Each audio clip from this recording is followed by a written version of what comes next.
What is going on, everybody? This is Psych Perspectives, GeoFux here, and I'm getting ready to do my early voting.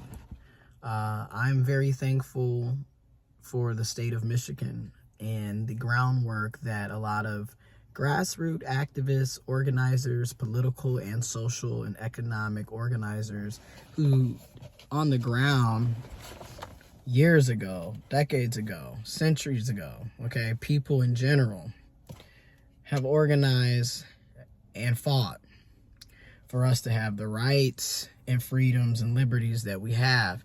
And we need to stop taking, I wish more of us would stop taking it for granted. Little brief story before I get ready to do my early voting. My granny is from Arkansas. My papa was from Mississippi. They both grew up in Jim Crow down south. Okay, Arkansas, Mississippi. So for them, even when they turned 18, they still couldn't vote because the Voter Rights Act wasn't passed until 1965. Now, even though men, white cis men have always been able to vote, right?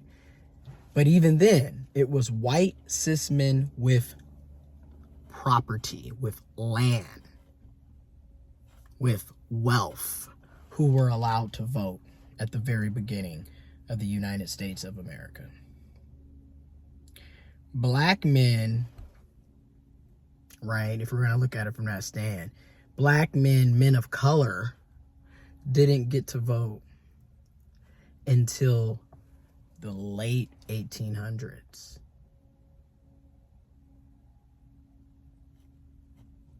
Remember, the country, right? The country, Independence Day, July 4th, 1776. Remember that, right? Remember that. But only white cis men with money, with land, with property could vote. Black men, enslaved men, indigenous Native American men, men of color did not have that right in the USA. Enslaved people did not have that right in the USA. And those enslaved people were people, descendants from Africa, African slaves. And for a lot of black people who are from here, who live here, those enslaved people are our ancestors. Those are our great. So the point is, everybody didn't have the right. Women, right? White cis women, because like I said, even when white cis women gained the right to vote in the 1920s, like 150 years or so after the creation of the independence of America, the United States of America, North America, you know,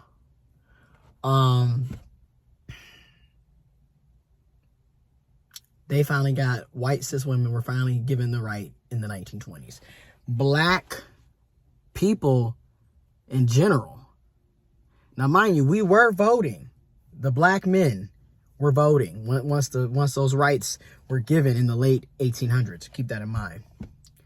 Information all in the description box below. I have no reason to lie to you. The point is, rights like this, we have to fight for. People's